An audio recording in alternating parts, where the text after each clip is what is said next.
দীর্ঘ 17টি বছর আন্দোলন সংগ্রাম করেছি হাসিনা সরকারের বিরুদ্ধে।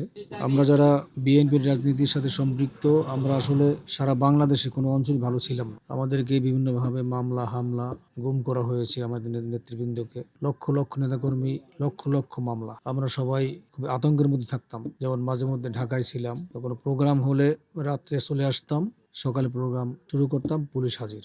আওয়ামী লীগের সমস্ত অঙ্গ সংগঠনের নেতাকর্মীরা তারা বাধা প্রদান করত এবং পুলিশ আমাদেরকে আটক করার জন্য বিভিন্নভাবে কোনো মামলা ছাড়াই হয়রানি করত। এক পর্যায়ে আমরা ভেবেছিলাম যে হয়তোবা এই সুযোগ আসতে আমাদের আরো সময় লাগবে। এখন যে অবস্থায় আমরা আছি, মহান রব্বুল আলামিনের রহমতে বাংলাদেশের জনগণ ছাত্র জনতা আন্দোলনের মাধ্যমে ফ্যাসিস্ট সরকারকে বাংলাদেশ থেকে বিতাড়িত করেছে। আমরা বিভিন্ন সময়ে আন্দোলন সংগ্রাম করে একটা জায়গায় চলে আসছি যে এই বোধহয় শেখ হাসিনা পালিয়ে যাবে, কিন্তু আবার প্রশাসনের হস্তক্ষেপে, প্রশাসনের সহায়তায় শেখ হাসিনা আবার তার জায়গায় বসেছিল।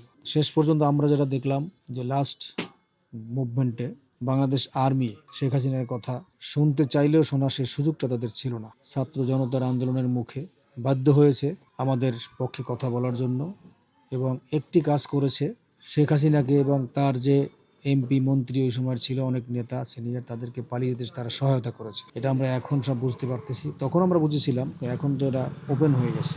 তো আমরা চাই যে যারা অপকর্ম করেছে, অন্যায় করেছে, তাদের বিচার হোক বাংলার মাটি। যারা, কারণ সব দলই ভালো মানুষ আছে, সবাই যে খারাপ এমনটা না। তো যদি কেউ ভালো কাজ করে থাকে সে তার সেই প্রাপ্য পাবে।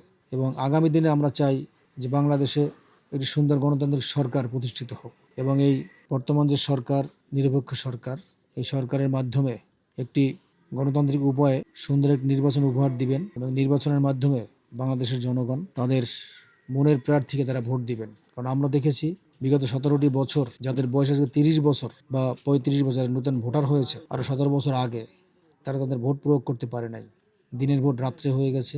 তো আমরা চাই দিনের ভোট দিনেই হবে এবং বর্তমানে যে সরকার, এই সরকারের মাধ্যমে নেতৃত্বেই সুন্দর সুষ্ঠু নির্বাচনের মাধ্যমে আমরা চাই যে বিএনপি, আশা করি সংখ্যাগরিষ্ঠতা নিয়ে আগামীতে ক্ষমতা গ্রহণ করবে ইনশাআল্লাহ।